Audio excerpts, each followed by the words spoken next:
நமஸ்காரம்.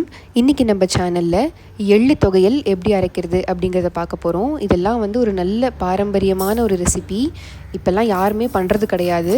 கண்டிப்பாக நீங்கள் ட்ரை பண்ணி பாருங்க. ரொம்ப ரொம்ப டேஸ்டியாக இருக்கும். And it is very very very healthy. It will take care of all your calcium needs. உங்கள் பாடிக்கு எவ்வளோ கால்சியம் தேவையோ, ஏதாவது கால்சியம் குறைபாடு இருந்தால் எல்லாமே இது நன்னா பூர்த்தி பண்ணும். ஸோ முதல்ல பார்த்தேன்னா ஒரு வெறும் வாணலில் எண்ணெய் எதுவும் குத்திக்க வேண்டாம். ஒரு 4 டேபிள் ஸ்பூன் அளவுக்கு எள் எடுத்துட்டு அதை நம்ம இப்போது நன்னா வறுத்துக்கலாம்.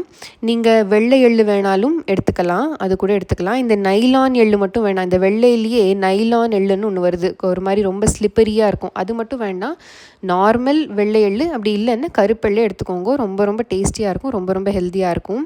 இந்த கசப்பு தன்மைங்கிறது இருக்கவே இருக்காது. எப்படின்னா நீங்கள் இப்படி நன்னா வறுக்கும்போது அது நன்னா வறுத்து அது எல்லாமே நல்லா சடச்சடன்னு வெடித்து எல்லா எள்ளுமே நன்னா வறுபட்டுறணும். அதுக்கப்புறமா தான் நீங்கள் அது அடுப்புலேருந்தே எடுக்கணும். அந்த மாதிரி நன்னா வறுத்துட்டேன்னா இது கசக்காது. And it is extremely healthy. அடுத்ததாக பார்த்தேன்னா நான் கொஞ்சூண்டு ஒரு சொட்டு நெய் குத்தின்னு இருக்கேன். நீங்கள் எண்ணெய் கூட யூஸ் பண்ணலாம். நான் சும்மா என்னோடய பாடி ட்ரைனஸ்க்காக நான் இங்கே நெய் யூஸ் பண்ணியிருக்கேன், அவ்வளோதான். ஸோ என் பாடி ரொம்ப ரொம்ப ட்ரையாக இருக்குது, அதனால் நெய் யூஸ் பண்ணுறேன். நீங்கள் எண்ணெயும் யூஸ் பண்ணிக்கலாம். ஸோ பார்த்தேன்னா நான் ஒரு 3 பச்சை மிளகா எடுத்துகிட்டு இருக்கேன். அதை இப்போ நன்னா வறுத்துக்க போகிறேன். நெய்யில் வறுத்துக்க போகிறேன், ஆர் எண்ணெயில் கூட வறுத்துக்கலாம். இந்த பச்சை மிளகாயை இப்படி வறுத்து போடுறதால உங்களுக்கு அதோட அந்த காரமான தன்மை, அந்த எரிச்சல் அதெல்லாம் இல்லாமல் இருக்கும். இன்னொன்று டேஸ்ட்டையும் இது என்ஹான்ஸ் பண்ணும் வறுத்து போட்டால்.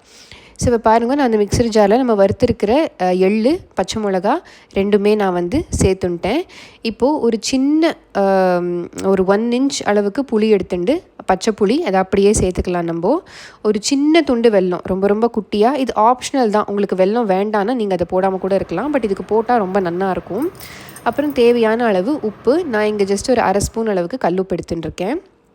அப்புறம் நீங்கள் எவ்வளோ எள்ளு எடுத்துட்டேலோ அதுக்கு டபுள் மடங்கு தேங்காய். ஸோ இப்போ நான் இந்த பவுலில் தான் எள்ளு எடுத்துகிட்டு இருந்தேன் இல்லையா? ஸோ அந்த பவுலில் டபுள் த பவுல் நான் இப்போ தேங்காய் சேர்த்துட்டுருக்கேன். இப்போ ஃபஸ்ட்டு நம்ம இதை ஜலமே விடாமல் அரைச்சி எடுத்துன்னு வந்துடலாம். ஸோ இப்போ பாருங்க, தண்ணியே சேர்க்காமல் நான் அரைச்சி எடுத்துன்னு வந்திருக்கேன். இது கொஞ்சம் தரியாக தான் இருக்கணும். ரொம்ப அப்படியே பேஸ்டாக்கி ஒரு மாதிரி ஃபுல் சட்னி ஃபார்முக்கு எடுத்துன்னு வர வேண்டாம். ஸோ தொகையல் ஃபார்முக்கு கொஞ்சம் அது தரியாக தான் இருக்கணும். இப்போ ஃபஸ்ட்டு அரைச்சின்னு எடுத்துகிட்டு வந்ததுக்கப்புறமா இன்னும் கொஞ்சம் ஜலம் சேர்த்து இப்போ நான் 2வது தடவை அரைச்சிருக்கேன். இன்னொரு வாட்டியும் நீங்கள் வேணும்னா ஜலம் சேர்த்து அரைச்சிக்கலாம். ஸோ பட் இங்கே பாருங்கள், இதுதான் டெக்ஸ்சர்.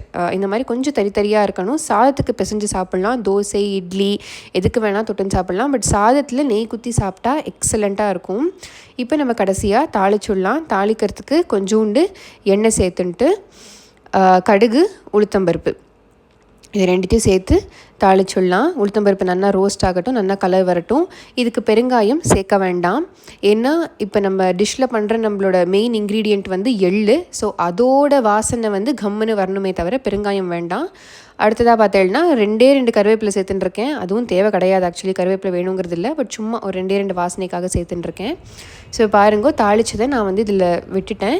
இதை நீங்கள் சுட சுட சாத்தில் நெய் குத்தி பிசைஞ்சு சாப்பிட்டு பாருங்க. ரொம்ப நல்லாயிருக்கும், ரொம்ப டேஸ்டியாக இருக்கும். இது எள்ளு தொகையல்னு யாரும் நம்பவே மாட்டா. இன்ஃபேக்ட் குழந்தைலாம் திருப்பி இன்னும் கொஞ்சம் வேணும்னு கேட்டு சாப்பிடுவா. கண்டிப்பாக நீங்களும் ட்ரை பண்ணி பாருங்கள். It is very very healthy. It will take care of all your calcium needs. So கண்டிப்பாக ட்ரை பண்ணி பாருங்கள். அண்ட் தேங்க்ஸ் ஃபார் வாட்சிங்.